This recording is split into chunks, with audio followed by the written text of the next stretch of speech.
C'était une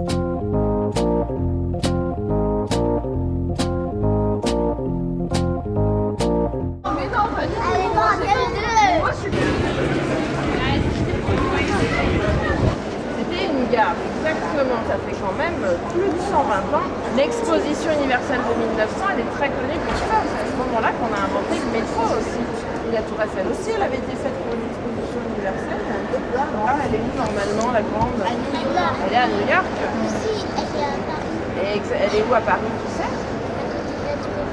Elle est pas très loin de la Tour Eiffel, mais en fait, il y en a plusieurs à Paris. C'était lui quand même qui l'avait inventé, il s'est permis de faire, on dit, des réductions. Donc ça, c'est grand, mais c'est une réduction par rapport à la Statue de la Liberté de New York. On est passé là dans une galerie avec plein de sculptures, et il y en avait beaucoup aussi qui étaient tout nus. Vous arrivez à comprendre ce que c'est qu'il y a dedans? Ça s'appelle des thermes. Un tableau comme ça me plaisait bien parce qu'on avait l'impression d'avoir un voyage dans le temps et puis de voir aussi l'Orient. Attention, c'est un mot hyper difficile. Ce qu'on appelait des allégories. C'était des gens qu'on mettait tout nus, mais on leur mettait dans les mains des objets. Ils étaient censés symboliser, on a dit, la joie, la tristesse.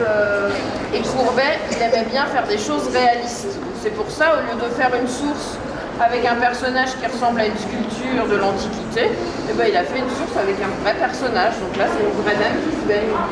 Comment on peut savoir que c'est pas bien? Pourquoi la pagaille? Exactement, les deux qui sont là, ils sont pas très contents.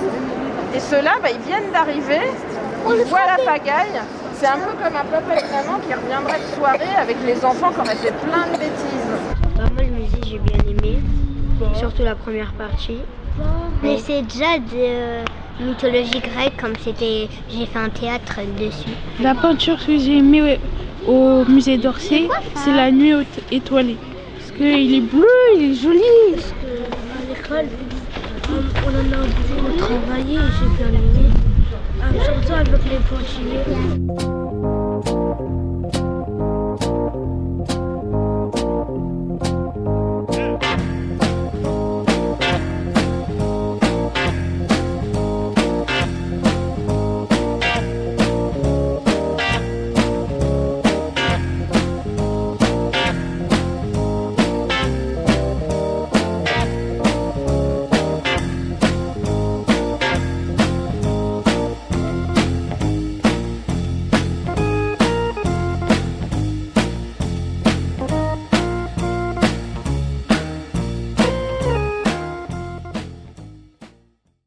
Ainsi, les têtes ne repoussèrent pas et Hercule vint à bout du monstre.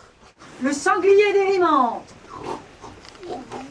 la biche de Sérigny, les oiseaux du lac Stymphale nettoyaient les fameuses écuries du roi Augias.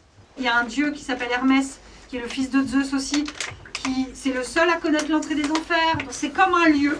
Et donc tu as d'un côté le Tartare, où il y a vraiment tous les méchants, tous les monstres, et de l'autre côté les Champs-Élysées. Mais il y a tout un procédé, il faut une petite pièce pour celui qui fait passer le fleuve, dans sa barque. Il y a plein de questions. C'était toi qui parlais quand il y avait les marionnettes. Ah bah oui. Alors donc c'est Orphée, oui, dont tu parles.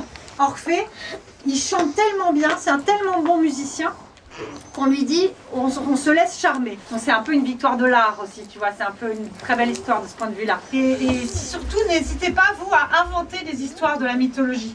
Parce qu'en fait, il y a encore plein de choses à inventer. Elles ont toujours été réécrites.